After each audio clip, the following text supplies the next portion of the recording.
మాసం సంవత్సరాలు సైతం అప్పటి ఈ నూతన మాసం 2వ పరిశుద్ధ పునరుద్ధానంలో మమ్మల్ని సజీవితాంశాన్ని వదనాలు. నీ మందిరం నందు నివసించు వారి ధన్యులు, వారు నిత్యము నిన్ను స్తుతించుదురు. 84 కీర్తన 4 వచనం. ఈ సమయమందు నేను స్తుతించి ఘనపరిచి మంచి తరుణం మా అందరికీ మీరు ప్రసాదించినది. పాపశాప నుండి విడిపించి విమోచించి రక్తమిచ్చి మమ్మల్ని ప్రజల రాజులను యాజక సమూహంగా మమ్మల్ని సిద్ధపరిచినందుకు వదనలు చెల్లిస్తూ ఈ స్తుతి ఆరాధన మా రక్షకుడు మా విమోచకుడు త్వరగా రానయ్య క్రీస్తు నామములో నేను సమర్పిస్తున్నా మా ప్రియ పరలోకపు తండ్రి. దయచేసి కూర్చోండి, ప్లీజ్ బి సీటెడ్. ఉదయకాల ఆరాధన కూర్చున్నదని ప్రేమతో ఆహ్వానిస్తున్నా. Welcome to this word sir Telugu baptist church service. Greet you all in the name of our Lord and Savior Jesus Christ. ప్రభువు రక్షకుడైన యేసుక్రీస్తు వారి దివ్య నామములో మీ అందరికి శుభములు సమాధానం కలుగుగాక. ప్రభువునందు మిక్కిలి ప్రియులారా, మీ అందరూ క్షేమమని తలస్తూ ప్రార్థిస్తూ ఉన్నాము. మీకు ఇంకా ఏదైనా ప్రార్థన అవసరత ఉంటే మాకు తెలియజేయగలరు. మా కొరకు కూడా ప్రార్థించండి. చర్చ్ కొరకు, మా కొరకు, మా పరిచర్య కొరకు కూడా ప్రార్థించండి. ఈ దినము నేను దాదాపుగా 27 సంవత్సరాల క్రితము నిన్నటి దినమున ప్రభువైన యేసు నా స్వంత రక్షకునిగా అంగీకరించాను. ఆల్మోస్ట్ 27 years అయిపోయింది. 13/9/98 మరి ఆ బాప్తిజం తీసుకున్నాను. నా పాపమును ప్రభు యందు ఒప్పుకున్నాను. మరి నేను సాధారణ విశ్వాసిగా ఉంటే ఎక్కడ లోకంలో పడిపోతానని ప్రభు నన్ను పరిచర్యకు పిలిచాడు. అయితే ఒక చిన్న అనుభూతి చెప్తాను. బ్యాప్టిజం తీసుకొని అలా వస్తూ ఉన్నాను. అక్కడే మా గ్రామం చాలా పెద్దది, మావయ్య వాళ్ళది. అక్కడే ఆ స్టార్టింగ్లోనే చాలా మంది చూస్తూ ఉన్నారు. అప్పుడే ఇమీడియట్గా ఒక వ్యక్తి, ఒక నాయి బ్రాహ్మణుడు, అతను అంటున్నాడు, ఏవయ్యా అదని సోముద్రి యేసుడు పాట పాడతావా అన్నాడు. అంటే నీవు ఇక్కడ ఒక పూజారిగా ఉన్నావు, యేసుప్రభుని ఎలా విశ్వసిస్తావు? వెంటనే నాకు ఇంటికి వెళ్ళాను. ప్రభా ఏంటి నాయన ఈ పరిస్థితి అంటే, అప్పటికి వాక్యం చదువుతున్నాను కాబట్టి దేవుడు నాకు అనేకమైనటువంటి లేఖనాలను చూపించాడు. మత్తయి సువార్త 5వ అధ్యాయము 10, 11, 12 నుంచి అలా రాయబడినది. నా నిమిత్తము జనులు మేము నిందించి హింసించి మీ మీద చెడ్డమాటలలో అబద్ధంగా పలికినప్పుడు మీరు సంతోషించండి, ఆనందించండి, మీ ఫలం పరలోకమందు అధికమగు. మరి ఒక చోట ఏమో రాయబడిందంటే లూకా సువార్త 6:22, మనుష్య కుమారుని నిమిత్తము మనుషులు మిమ్మల్ని నిందించి వెలివేసి మీ పేరు చెడ్డదని కొట్టివేయడం మీరు ధన్యులు, ఆ దినమందు సంతోషించి గంతులు వేయండి. ఎవరైనా బాధ కలిగినప్పుడు గంతులు వేస్తారా? సో అలాంటి అనుభూతి కలిగింది. తర్వాత ప్రభువు నన్ను పరిచర్య కొరకు పిలిచాడు. అప్పుడు ఈవెన్ నా దగ్గర ఒక ఫుల్ బైబిల్ కూడా లేదు. అలాంటి అనుభూతి ఓన్లీ న్యూ టెస్ట్మెంట్. ఎందుకంటే నాకు ఏ సంఘంతో పరిచయం లేదు, ఏ కాపరితో పరిచయం లేదు. నాకు సువార్త అందించిన ఆయన ఒక ఇంటింటి సువార్థికుడు. సో అప్పుడు అనేకమైనటువంటి శ్రమల గుండా బైబిల్ ఇన్స్టిట్యూట్కి వెళ్ళడము 99 జూలై 5కు. తర్వాత ప్రార్థన చేసినప్పుడు కుటుంబం అంతా కూడా, నా భార్య, నా పిల్లలు కూడా విశ్వసించి 2000 సంవత్సరంలో వారందరూ కూడా బైబిల్ ఇన్స్టిట్యూట్కి రావడం జరిగింది. మరి నాటి నుంచి నేటి వరకు వెనుదిరగగా కష్టాలు వస్తాయి. ఖచ్చితంగా కష్టాలు రాని మనిషి అంటూ ఉంటాడు. అనేక సందర్భాలు ఆ కష్టం కూడా మీతో చెప్పాను. కిడ్నీ సమస్యతో దాదాపుగా 20 సంవత్సరాల నుంచి బాధపడుతున్నాను. అయినప్పటికీ ప్రభు నాకు ఎంతో కృప ఇస్తున్నాడు. ప్రభు నన్ను రక్షించి పరిచర్య వరకు ప్రత్యేక పరిచినందుకు, నా కుటుంబాన్ని ప్రభు రక్షించినందుకు దేవునికి ఎంతగానో స్తోత్రం చెల్లిస్తున్నాను. బిగ్గరగా చెప్పడం బట్టి ప్రభు భయపరచాలి. ఇంకా రక్షింపబడని మా వారి కొరకు కూడా మీరు తప్పకుండా ప్రార్థించాలని, వారు కూడా సత్యం తెలుసుకోవడానికి మనము ఖచ్చితంగా వారి కొరకు ప్రార్థించాలి. లేఖన భాగం మనం చదువుకున్నాము. మరి నేను ఏ లేఖన భాగం చెప్పాలి ప్రభు అన్నప్పుడు ప్రభు నాకు ఈ లేఖన భాగం చూపించాడు. ఎందుకంటే ఇప్పుడు ప్రపంచం అంతా కూడా అన్రెస్ట్గా ఉంటున్నది. మనందరికీ తెలుసు నేపాల్లో ఏం జరుగుతున్నది. సాక్షాత్తు ప్రధానమంత్రి భార్య నివాసంలో ఉంటే ఏం చేశారట, దానికి నిప్పు పెట్టారట, అని చనిపోయిందట. అంతకంటే ముందు బంగ్లాదేశ్, అంతకంటే ముందు శ్రీలంక, అమెరికా దేశంలో కూడా నాకు ఆ సంఘటన చూసి నేనంతా మైండ్ బ్లాక్ అయిపోయింది. ఒక ఇండియన్, ఒక క్యూబా దేశస్థుడు, ఇద్దరు ఒకే చోట పనిచేస్తున్నారు. ఆ ఇండియన్ మేనేజర్గా ఉన్నాడు. అతను ఏదో పని చెప్పాడని చెప్పి ఆ పని సరిగా చేయలేదని అడిగితే ఏం చేశాడు, తల తీసేశాడు. తల తీసి గాలితో తనుకుంటూ తీసుకుపోయి డస్ట్బిన్లో వేసాడు. నా మైండ్ అంతా బ్లాక్ అయిపోయింది. ఇంకా చార్లీ కిర్క్ అనే ఒక సువార్థికుడు, చిన్న వయసులోనే చాలా పేరు ప్రఖ్యాతులు గాంచినటువంటి వ్యక్తి, అమెరికా దేశంలో ఎంతో ఉద్యమం రావాలి, చెడు విడిచిపెట్టాలి యువత అని బోధిస్తూ ఉంటే ఒక యవనస్తుడు అతని యొక్క సిద్ధాంతం నచ్చక ఏం చేశాడు, మీరు కూడా అతని కుటుంబం కొరకు, భార్య పిల్లల కొరకు ప్రార్థన చేయండి. ఆ స్త్రీ చిన్న వయసు అయినా కూడా ఎంత చక్కగా మాట్లాడుతుంది. పాస్టర్ గారు ఆ వీడియో చూసి లిటరల్గా ఏడ్చారు. నాకు కూడా బాధ కలిగింది. నిజంగా ప్రపంచవ్యాప్తంగా నీతిమంతులు తప్పకుండా ఇబ్బంది పడతారు. కానీ దేవుని వాక్యంలో ప్రభు అన్నాడు కదా, శరీరమును చంపేవారికి మీరు భయపడొద్దండి, ఆత్మను శరీరాన్ని రెండింటినీ నరకంలో పడేసే వారికి మీరు భయపడతారంట. సో ఖచ్చితంగా ఆ కుటుంబానికి దేవుడు న్యాయం చేస్తాడు. ఎవరైతే చంపారో దేవుడు తప్పకుండా వారికి పనిష్ చేస్తాడు. ఎందుకంటే తప్పకుండా దేవుడు న్యాయవంతుడు అనే లేఖనాలు మనం చూస్తున్నాం.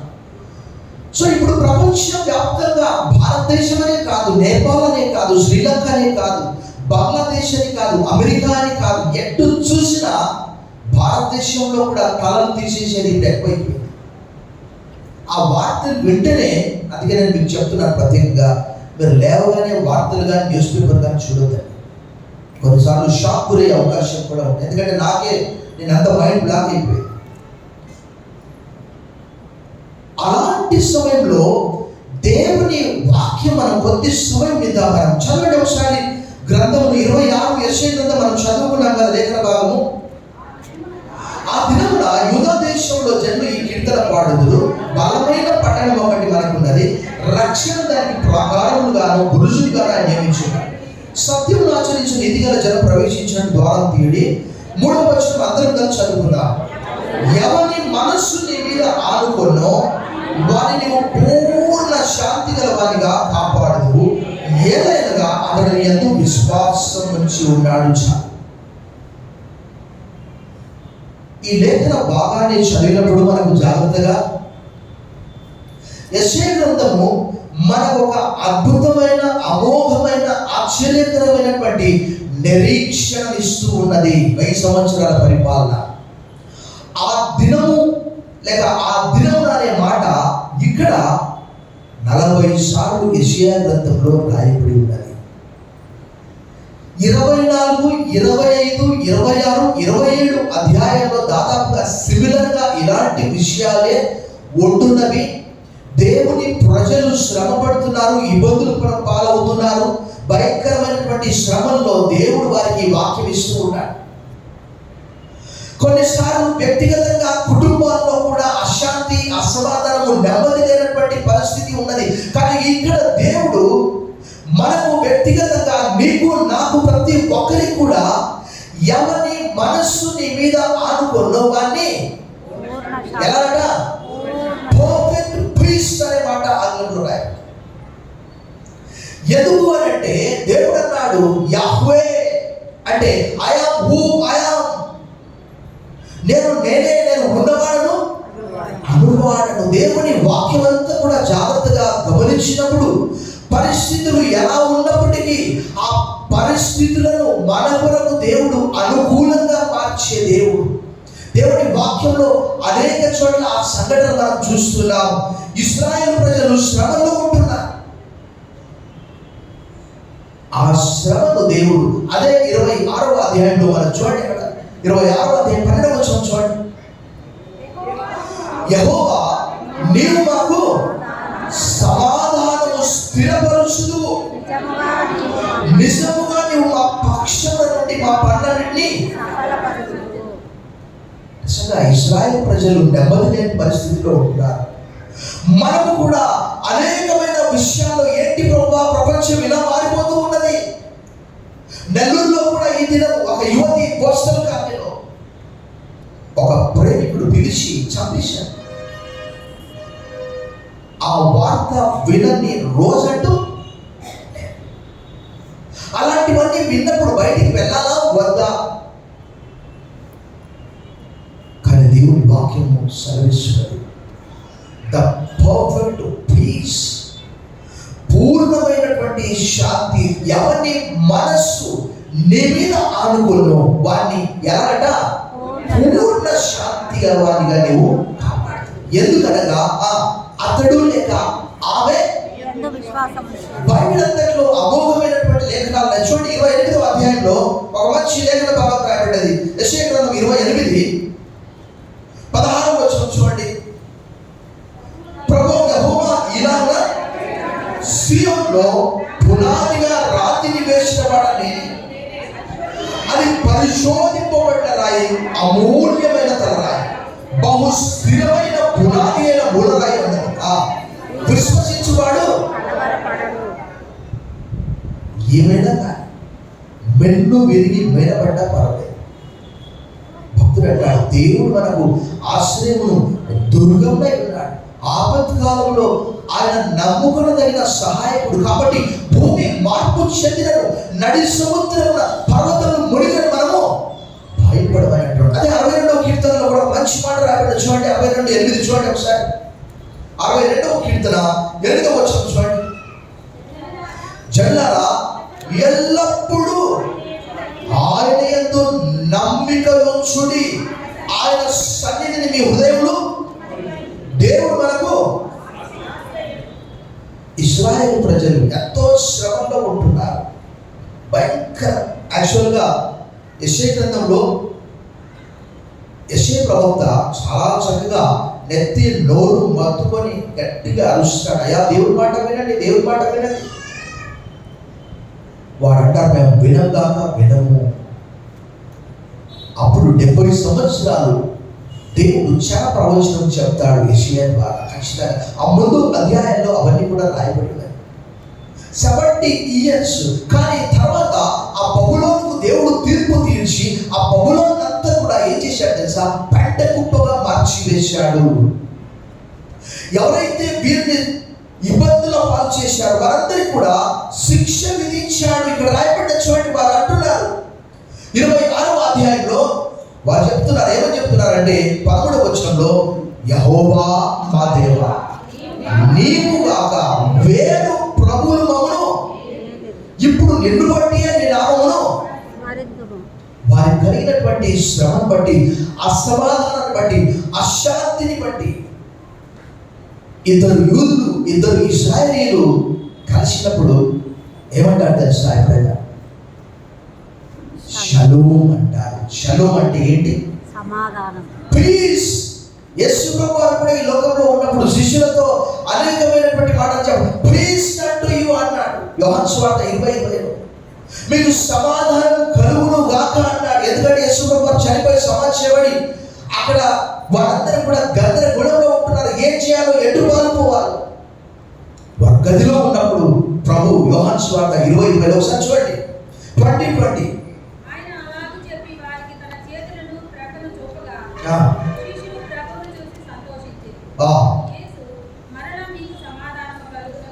మరలా మీకు.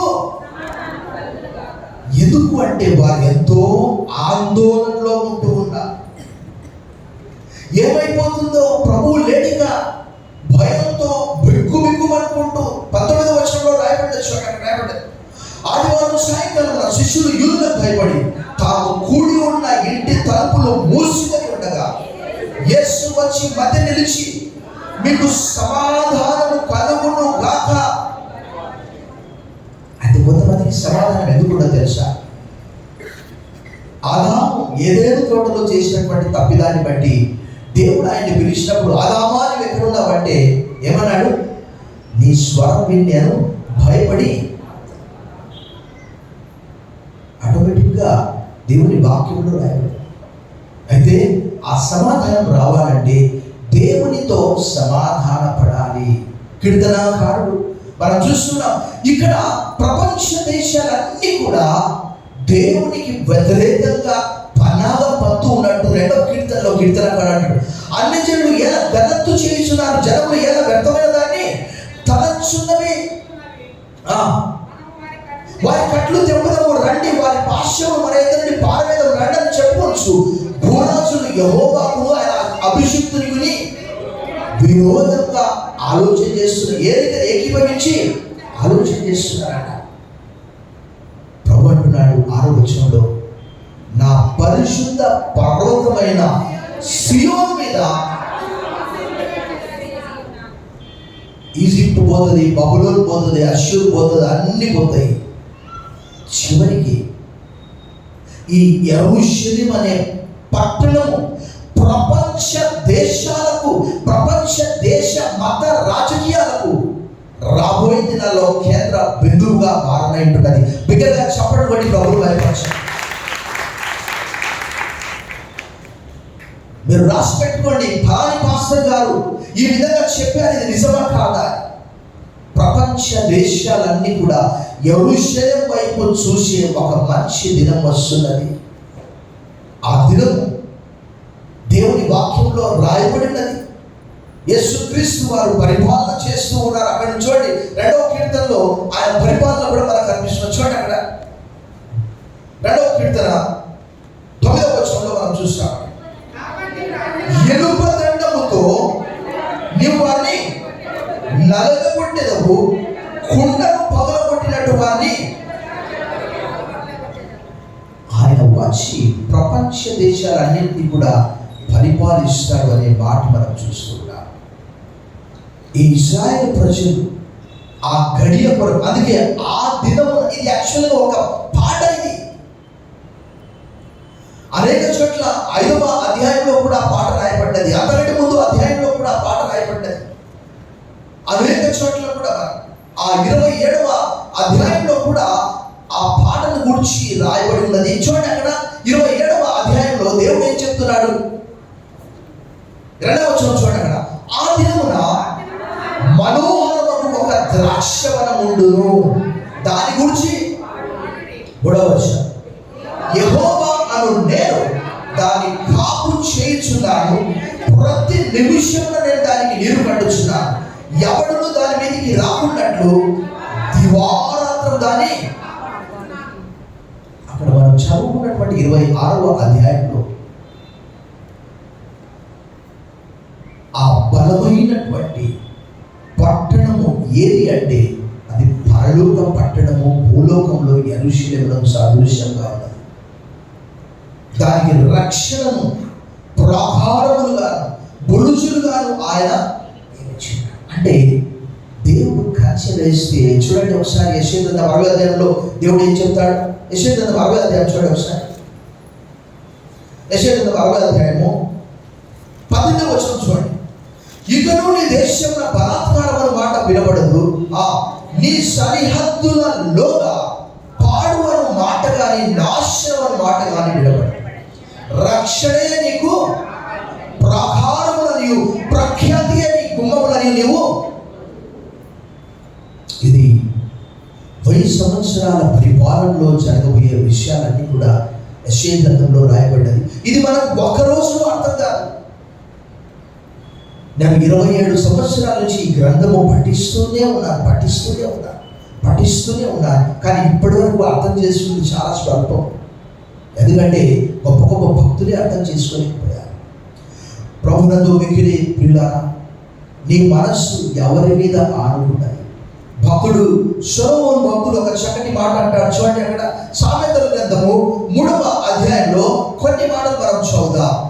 సామెతల గ్రంథము 3వ అధ్యాయం 5వ వచనం నుండి ఇలా రాయబడి ఉన్నది. నీ స్వబుద్ధిని ఆధారము చేసుకొనక నీ పూర్ణ హృదయముతో నమ్మకముంచు. నీ ప్రవర్తన అంతటి యందు ఆయన అధికారములకు ఒప్పుకొను. అప్పుడు ఆయన త్రోవను నేను జ్ఞానిని కదా నీవు అనుకోవద్దు. యెహోవా యందు భయభక్తులు కలిగి చెడుతనం విడిచిపెట్టు. అప్పుడు నీకు ఏం కలుగుతుందట? నీ దేహమునకు ఆరోగ్యమును, నీ ఎముకలకు. దావీదుకు దేవునితో సమాధానం లేక నీ చేయి నా వీపు మీద బరువుగా ఉన్నది ప్రభువా అని 32వ కీర్తనలో ఆయన మాట్లాడాడు. మీద 32వ కీర్తనలో దివారాత్రులు నీ చెయ్యి నా మీద బరువుగా ఉండేను, నా స్థానము వేసవి కావున. ఆయన దేవునితో అసమాధానంగా ఉన్నాడు కాబట్టి ఆయన అంటున్నాడు, నా దోషమును కప్పుకొనక నీ ఎదుట నా పాపము ఒప్పుకోండి. యెహోవా సన్నిధిని నా అతిక్రమములు ఒప్పుకొందని అనుకోండి. నీవు నా పాప దోషమును. సో ఎవరైతే దేవునితో సమాధానంగా ఉంటారు, దేవుని వాక్యంలో రాయబడ్డారు. భక్తుడు అంటాడు యెషయాలో, దుష్టులకు నెమ్మది ఉండదు. వారు ఎలాంటి వారట? కదులుచున్న సముద్రం వంటి వారట. ఆ సముద్రం ఏం చేస్తుంది? మట్టి, మస్సు, నురగ అంతా తీసుకొచ్చి ఒడ్డున పడేస్తుంది. సముద్రానికి వెళ్ళే వారి మనందరికీ తెలుసు, వార్తల్లో మనం చూస్తాం. అలా వెళ్ళారా అంతే, అలా తీసుకుపోయి ఎక్కడో పడేస్తుంది. దుస్తులకు నెమ్మది ఉండదు, ఎందుకంటే వారు కదులుచున్నటువంటి సముద్రం వంటి వారు. దేవుని వాక్యము సెలవిస్తారు. దేవుని వాగ్దానాలు ఎన్ని ఉన్నాయో అవన్నీ కూడా యేసుక్రీస్తునందు అవును అన్నట్టే, అనగా ఆమేన్ అన్నట్టుగానే ఉన్నవని కొరింథీయులకు రాసిన 2వ పత్రిక 1వ అధ్యాయంలో అపోస్తలుడైన పౌలు తెలియజేశాడు. మనం ఉదయం లేవగానే దేవుని వాక్యాన్ని చదివి ఆయన యొక్క వాగ్దానాలను స్వతంత్రించుకోవాలి.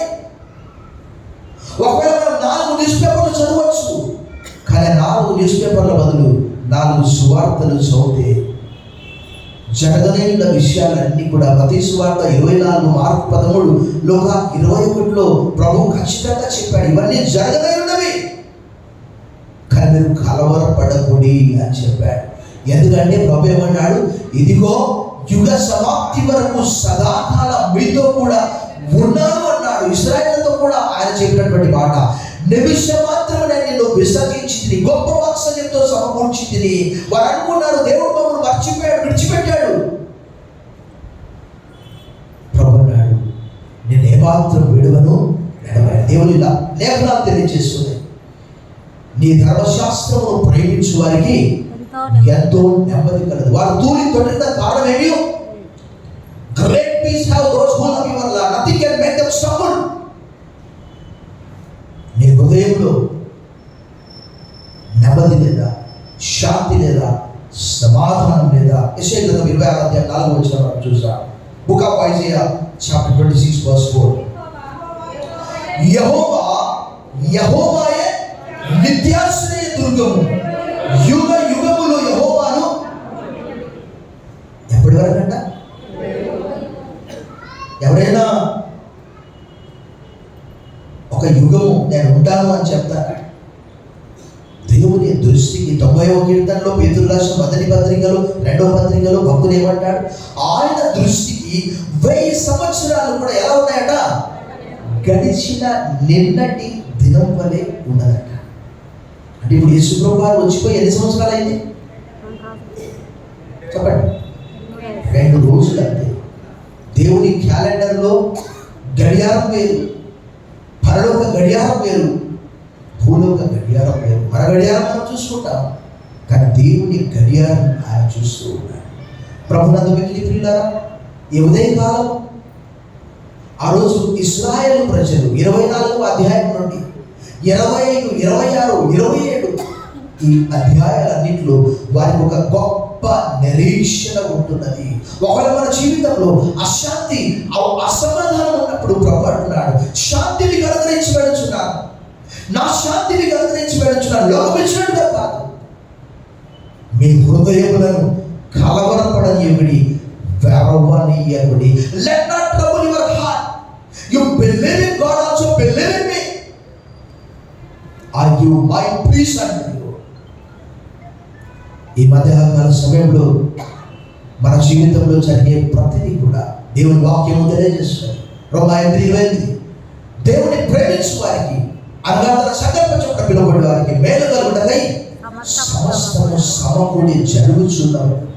తప్పకుండా ఇశ్రాయేలు ప్రజలు కేవలం ఎందుకంటే అనగా అతడు లేక ఆమె నీ యందు విశ్వాసం వచ్చి ఉన్నాడు. ఎందుకంటే విశ్వసించువాడు చెప్పాలి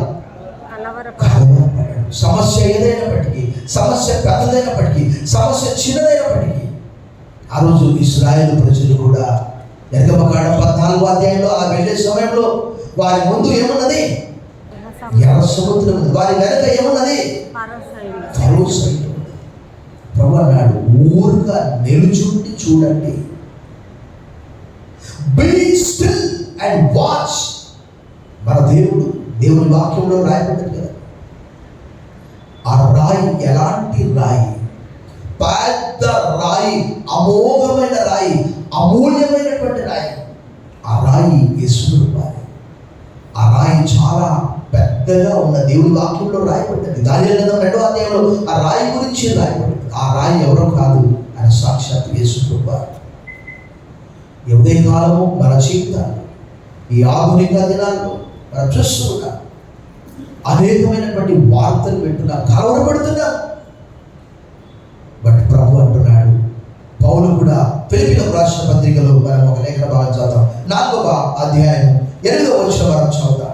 ఫిలిప్పీయులకు రాసిన పత్రిక 4వ అధ్యాయం 8వ వచనం ఇలా రాయబడింది. చూడండి అక్కడ, మటుకు సహోదరులారా, ఏ యోగ్యత అయినను మెప్పైనను ఉండినెడల ఏవి సత్యమైనవో, ఏవి మాన్యమైనవో, ఏవి న్యాయమైనవో, ఏవి పవిత్రమైనవో, ఏవి రమ్యమైనవో, ఏవి ఖ్యాతి గలవో వాటి మీద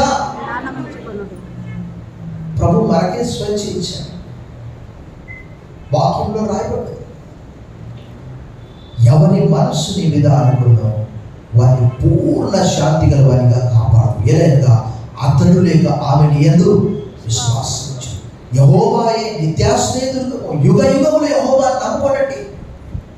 దేవుని వాక్యం ఏమని సెలవిస్తుంది? 42:14 వచనం, ఈ దేవుడు మనకు సదాకాలము దేవుడై ఉన్నాడు, మరణం వరకు ఆయన మనను నడిపించాడు. మనకి లోకంలో మనందరికీ తెలుసు, మనుషుల సహాయం వ్యర్థంగా ఉంటుంది. మనుషుల వైపు చూసినప్పుడు అనేకమైనటువంటి నిరాశ, నిస్పృహ మనం చూస్తున్నాం. టెక్నాలజీ పెరిగిపోయింది. చాలా మంది సమస్యలతో సతమతం అవుతూ మత్తు పదార్థాలను ఆశ్రయిస్తున్నారు. కానీ గ్రంథము చదివినప్పుడు, ఈ జీవ గ్రంథము చదివినప్పుడు దేవుని వాక్యంలో మనందరూ చూస్తున్నాం. వాక్యంలో రాయబడినది గొర్రెపిల్ల రక్తములో వస్త్రములను ఉదుక్కుని వారు తెలుపు చేసుకున్న వారు ధన్యులు అనే మాట ప్రకటన గ్రంథం 7వ అధ్యాయం 14వ వచనంలో రాయబడింది. మరి వారు ఆ పరలోక రాజ్యంలో ప్రవేశించాలంటే అక్కడ స్పష్టంగా రాయబడిన మాట మనం చదువుకున్నాం. యెషయా గ్రంథము 26వ అధ్యాయంలో మనం చదువుకున్నటువంటి ఆ లేఖన భాగంలో చూస్తే, మరి ఎవరంటే అందులో ప్రవేశించేవారు? 2వ వచనం చూడండి. ఎవరంట? సత్యమును ఆచరించు నీతి గల జనము ప్రవేశించినట్లు ద్వారములను, వారిలో అసత్యము లేదు అనగా సత్యమైన దేవుని వెంబడిస్తూ ఉన్నారు. భక్తుడు ప్రశ్న వేస్తాడు, యెహోవా నీ గుడారంలో అతిథిగా ఉండదగిన వాడెవడు? నీ పరిశుద్ధ పర్వతం మీద నివసింపదగిన వాడు ఎవడు? యథార్థమైన ప్రవర్తన కలిగి నీతిని అనుసరించు హృదయపూర్వకంగా నిజము పలుకు వాడే. అట్టి వాడు తన నాలుకతో కొంటెము లాడడు, తన పొరుగు వారికి కీడు చేయడు. అలాంటి వారు ప్రకటన 7:14 రాయబడినది, వారు గొర్రెపిల్ల రక్తములో తమ వస్త్రములు ఉదుక్కొని తెలుపు చేసుకున్నారు కాబట్టి వారు ధన్యులు. ఆ ద్వారము యేసుప్రభు అన్నారు, ఇరుకు ద్వారమున ప్రవేశించండి. నాశనంలోకి పోయే ద్వారం ఎలా ఉన్నదట? విశాలంగా ఉన్నదట. అందులో అనేక మంది వెళ్తూ ఉన్నారు.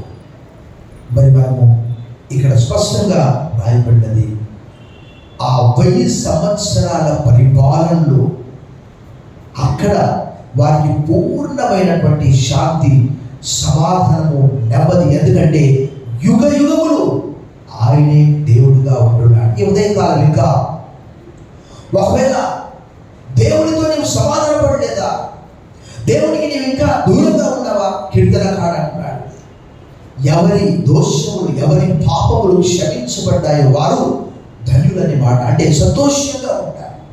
ఆదాము ఆ రోజు పాపం చేసి దూరంగా పారిపోయాడు. ఎందుకంటే అపరాధ భావము, అపరాధ భావన. నేను నిస్వార్థి, నేను దాక్కున్నాను, నేను దిగంబరిని అంటే నీవు దిగంబరి అని నీకు చెప్పినటువంటి వాడు.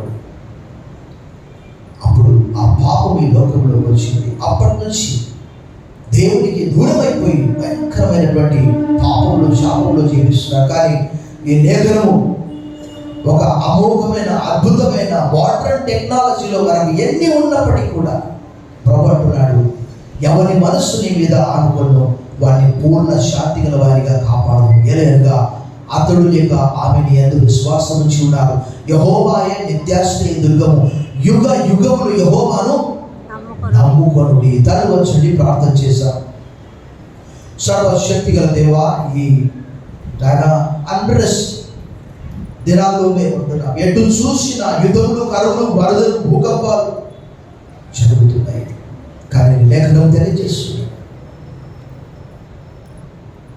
ద పర్ఫెక్ట్ పీస్ అది కేవలం దేవుని యొద్ద నుండి మాత్రమే వస్తున్నది. నీ రాజ్యము మాకు అనుగ్రహింపబడి ఉన్నది. నీ రాజ్యము వచ్చును గాక. Thy kingdom come. ప్రభువైన యేసు త్వరగా రమ్ము మారనాథ. ఉదయకాలం మానవుల హృదయాల్లో అనేకమైనటువంటి అశాంతి, అసమాధానం వాటితో నిండి ఉంటుండగా నీ లేఖనాల ద్వారా వారికి శాంతిని అనుగ్రహించుకోవాలి. ప్రపంచానికి నీ ఒక శాంతి దూతంగా, శాంతి సందేశాన్ని మీరు తీసుకొని వచ్చారు ప్రభా. నీకు వందనములు చెల్లిస్తూ యేసు నామములో ప్రార్థిస్తున్నాం తండ్రి.